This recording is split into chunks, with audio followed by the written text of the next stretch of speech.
All right, Tessa people, this is for Tessa, right? The shit piece of thing I'm putting up as my first wind turbine vertical, because I like verticals. I just don't really care for 3-bladers.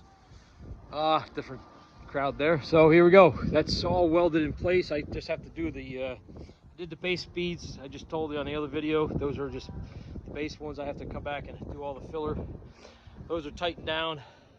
That's my original 1/2-inch steel plate that I fabricated. That's there. This is the for the 3-phase AC. Sustainable orange, I think the guy is. I saw his stuff, but I don't know why the guy's things, but he sort of cheesed out with waterproof conduit connections. He has wires running bare, you know, for the weather. It doesn't cost much. Put it into plastic PVC, you know, mount it right to the bar instead of the wire ties and the other stuff that people have. It's just long term, you're going to have to go back and replace it. So do it right the first time. I have to mount my winch. Of course, that's going to be up there with the other weld plate and the pulley system when I get that there. Today I came home to do that welding, get that done. Now I came out here, and a few people said different things to do on YouTube, but what I did, one, sustainable orange, I think that guy, you know, talked about it. Everybody talks about it. No, man, go out and get all stainless steel hardware. All pan heads, stainless steel nuts, the whole 9 yards. Just replace everything with stainless steel. Simple as that. You're going to eliminate that rust problem. I had mine out for a week, just like he did, and it just, you know, went to rust.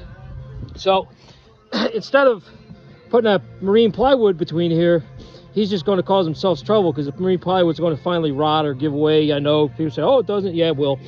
With the water, moisture, and everything, it's sitting there, just soaked in there, nothing to get out. So if you put stainless steel hex head bolts, replace your bottom ones, the pan ones, with hex heads, now you've got a base of 4 hex head bolts that are down in there. Okay, you can get my close up, see if I can get in there.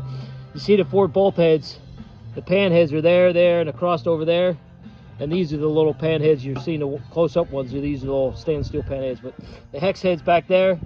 So that's basically keeps the generator bearing, which is right at the base.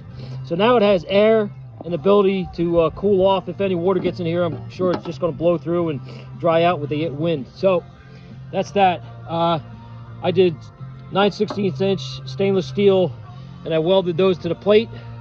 Also, the other thing I saw people doing, I know they did heat shrink and the little stop being cheap. Just go out and get the PVC, drill the hole through there, mount it with a nut on the inside, flange it, whatever you have to with PVC. Run your 3-phase in a protected type thing. I'm going to bring conduit right through here, or I might 90 it, bring it around it, and then it's going to pick up the other conduit right here, which goes down, and that goes all the way down the tower to the base to the, you know, watertight connection flex, and that's it. So as far as I can get today, I have to again, I didn't even get around to it, been busy. JB weld the bottoms. I got most of them, but I missed a few of those things in there, so they make that little tingy sound like I told you before. But otherwise, that's what it's going to be doing. So shout out to the man down there in North Carolina, in near Greensboro. So he knows who I'm talking about. This is the bad boy that's going up, and I'll do the same thing Colin over in South Africa did. If this thing doesn't spin freely and blow around nicely the way I've got it with the new bearing, that's the other thing, sustainable orange. Go get yourself a real flange. That's the 3/4 inch shaft one. It's got the 2. I didn't tighten the concentric tight screws, but I did put another set, so I have 4 in the original test up. I had to go out and drill those and tap those to make sure I had 4 so it would stay centered. So anyway, that's it for now, and I'll catch up with you on the next video when I get done with this thing.